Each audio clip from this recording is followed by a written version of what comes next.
हावा थियो न त्रिशूली किनारको जादु, केवल धुलो घाम अनि परायापन। हर बिहान चिसो हावाले अनुहार छुन्थ्यो, तर मनमा न्यानोपन थिएन, बास थिएन, सास मात्र थियो। निन्द्रा आउँदैन थियो, रातभरि आँखाहरू अँध्यारोमा हराउँथे, तर निन्द्रा टाढा टाढा कतै भागिसकेको थियो। भोकले पेटभित्र आगो बज्यो, तर भान्सामा एक गाँस अन्न पनि थिएन। साना छोराहरू भोकले तड्पिँदा बुद्धिप्रसादको हृदय छिया छिया हुन्थ्यो, मनमा काँडा चाहिँ घोस्थ्यो। प्रत्येक रोदनले बुद्धिप्रसादको मुटु चर्किन्थ्यो। बाबा खानेकुरा छैन भनेर सोध्ने अबोध बालकहरूको आँसु देखेर मन भक्कानिन्थ्यो। रातमा भोकै सुत्दाउनेहरूको अनुहारमा लुकेको पीडा देखेर उनको मन रगत बनेर बग्थ्यो। हरेक रातहरू भोकोके बिताएर बिहानको उज्यालोमा उनीहरू चुपचाप आकाशतिर हेर्छन्। साना साना आँखाहरूले आकाशमा कुनै चमत्कार खोजिरहेका हुन्। हे भगवान, मैले के बिगारेँ? किन मेरो परिवारको यो हालत? मेरो पसिना, मेरो मेहनत सबै किन पानीमा मिल्यो? उनकी पत्नी जसले दिनभरि आफ्नो भोक लुकाएर छोराछोरीलाई हाँस्न सिकाउँथिन्, चुपचाप कोठाको कुनामा बसेर आँसु पुस्थिन्। त चुप छस् भगवान, तर मेरो आँसु कहाँ जल्छ? यो पीडा, यो भोक, यो लाचारीले मेरो परिवारलाई कति सताउने? बुद्धिप्रसादको हातमा कुनै काम थिएन, न त कुनै बाटो। बुद्धिले आफ्नै जिन्दगीसँग लडाईँ लडिरहेका थिए, तर हार्ने डरले उनलाई झन् कमजोर बनाउँथ्यो। छोराछोरीको भविष्य, उनीहरूको हाँसो, उनीहरूको सपना सबै भोकको अगाडि कमजोर बन्दै गए। जसको आवाज आकाशसम्म पुग्छ, तर जवाफ कहिल्यै फर्किँदैन। तैपनि उनीहरू हरेक बिहान आकाशतिर हेर्छन्, कुनै आशाको किरण खोज्दै, कुनै चमत्कारको पर्खाइमा। यो सबै पीडा सहन नसकेर धनकुमारी भुइँमा ढल्छिन् र उनले संसार छोड्छिन्।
मान्छे।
बाँडौँ अहिले।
हेलो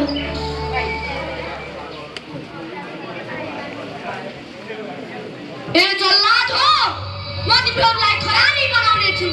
तिम्रा नालायक सन्तानहरूलाई कहिले निस्किन नसक्ने गहिरो खाडलमा पुर्ने छु। तिम्रा सन्तानहरूलाई दलदल हिलोमा फस्ने छु। मलाई तिमीहरूले बर्बाद पार्यौ, अब पालो मेरो। सक्छौ भने तिम्रा सन्तानलाई बचाएर देखाऊ, नत्र तिम्रा सन्तान थाक हुनेछन्। म तिमीहरूले दिएको लागु पदार्थको नसाले बाटो बिराएको बालक हुँ। अब म युवा भए, तिम्रा नाजात सन्तानहरू सकिनेछन्, रुनेछन्, कराउनेछन्, तर मुक्ति पाउने छैनन्। याद राख, यो सबै कुराको दोषी त हुनेछस्, केवल त। दुनियाँले तँलाई समाजसेवी देख्लान्, तर म जस्ता कैयौँ बालकहरूको नजरमा त गिरेको छस्। म यो देशको नाजात सन्तान हुँ। म त्यही बुद्धि प्रसादको नाति र राधेश्यामको निकम्मा छोरो हुँ। मलाई तिमीहरू सबैले भएर मार्यौ, म जिउँदो छुइनँ। म अस्ति नै मरेको। मलाई मेरो साथी साइला तामाङको मान्छेहरूले छुरी हानेर मारेका हुन्। म जिउँदो छुइनँ, म मरिसकेको मान्छे हो। तर मैले मेरो हजुरबुवाको शिरमा हात राखेर भनेको थिएँ, हजुरबुवा, म मेरो साथी जस्तो कदापि हुने छैन। यो बिग्रिएको गाउँलाई बनाउने छु भनेर मैले कसम खाएको थिएँ, तर मलाई मारिसके। मलाई मारेको तिमीहरूले हो। व्यापार तेरो, धन्दा तेरो, राजनीति तेरो, समाज तेरो, पैसा तेरो, राज्य तेरो, अनि मेरो खुसी पनि तेरो। नेता त, प्रहरी त, पत्रकार त, शिक्षक त, डाक्टर त, वकिल त, न्यायाधीश त, व्यापारी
झोला कहाँ राखेर मैले